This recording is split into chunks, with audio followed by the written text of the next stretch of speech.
Friends, welcome to baby mom lifestyle. তোমাদের সাথে এর আগে আমি নিরামিষ পটলের ভর্তা রেসিপি শেয়ার করেছি।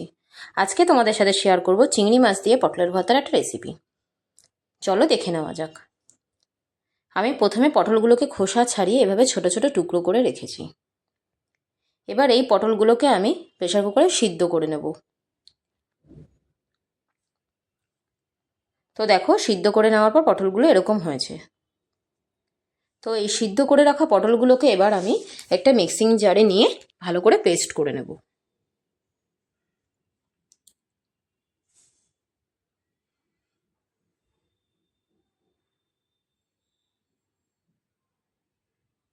এবার আমি কড়াইতে তেল গরম করে নেব।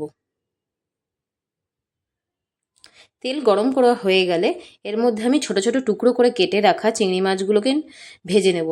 চিংড়ি মাছগুলোকে আমি নুন হলুদ দিয়ে মাখিয়ে রেখেছিলাম কিছুক্ষণ। তো চিংড়ি মাছগুলোকে আমি ভালো করে ভেজে নেব।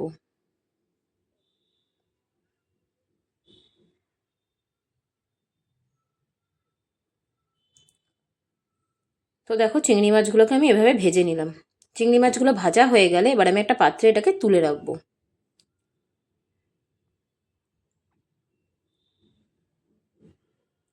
এবার এই তেলের মধ্যে আমি শুকনো লঙ্কা আর কালো জিরা ফোড়ন দেব। ভালো করে আমি কালো জিরা শুকনো লঙ্কাটাকে নাড়াচাড়া করে নেব। এরপর এর মধ্যে আমি দিয়ে দেবো ছোট ছোট টুকরো করে কেটে রাখা রসুনের কুচি। রসুনের কুচি দিয়ে আমি ভালো করে নাড়াচাড়া করে নেব। এরপর এর মধ্যে আমি দিয়ে দেবো পেঁয়াজ কুচি।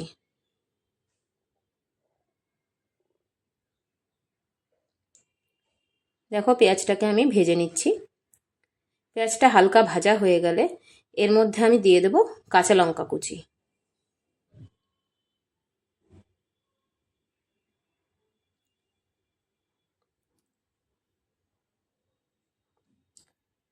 ঠিকমতো ভাজা হয়ে গেলে পর এর মধ্যে আমি দিয়ে দিলাম পরিমাণ মতো নুন।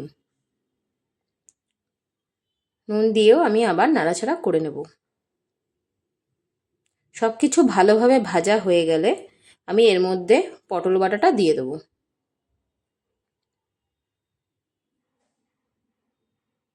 দিয়ে দিলাম পরিমাণ মতো হলুদ গুঁড়ো।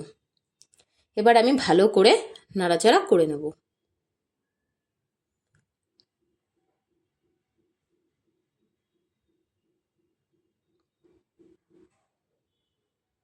এরপর এর মধ্যে আমি ভেজে রাখা চিংড়ি মাছের টুকরোগুলো দিয়ে দিলাম। দিয়ে আমি ভালো করে নেড়ে নেব। এবার এটাকে পুরোপুরি শুকিয়ে ফেলতে হবে।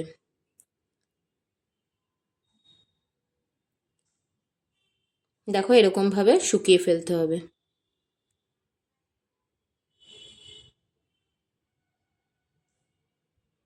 দেখো কিরকমভাবে শুকিয়ে ফেলেছি আমি। একদম গায়ে লাগা লাগা হয়ে যাবে।